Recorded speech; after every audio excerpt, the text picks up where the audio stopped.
भारत के इतिहास में दिल्ली का कथित शराब घोटाला पहला ऐसा मुकदमा होगा, पहला ऐसा केस होगा जिसमें पिछले 2 सालों से लगातार जांच चल रही है। हजारों रेड हो चुकी हैं, पूरब से लेके पश्चिम तक, उत्तर से लेके दक्षिण तक हजारों रेड हो चुकी है, लेकिन एक चवन्नी तक की रिकवरी नहीं हुई है। कोई एक ठोस सबूत तक अब तक ईडी को नहीं मिला है।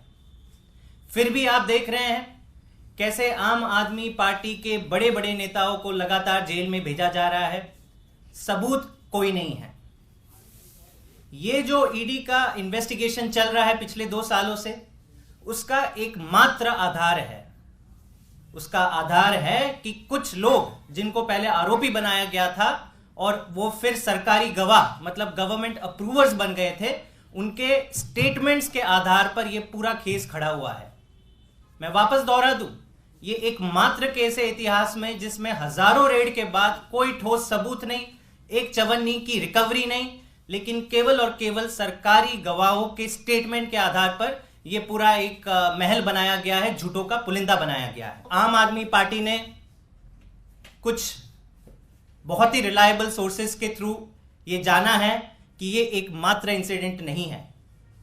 ये एकमात्र इंसिडेंट नहीं है जहां पर ईडी ने विटनेसेस से इंटेरोगेशन तो किया है, गवाहों और विटनेसेस या आरोपियों के साथ कन्फ्रंटेशन तो हुआ है, लेकिन इसका ऑडियो रिकॉर्डिंग नहीं रखा है।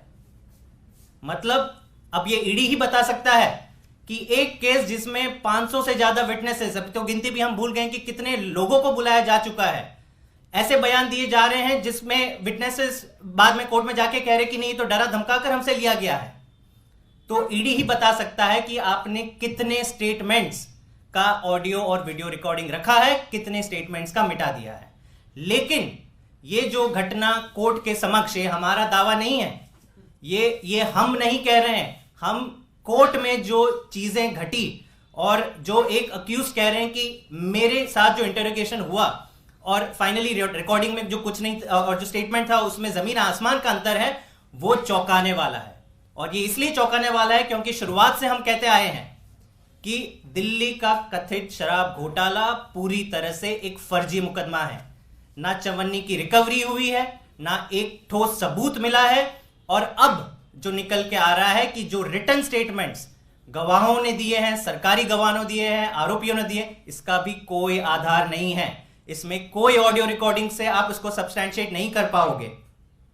मतलब पूरी तरह से ये केवल और केवल एक पॉलिटिकल वेंडेटा था, है और जारी है।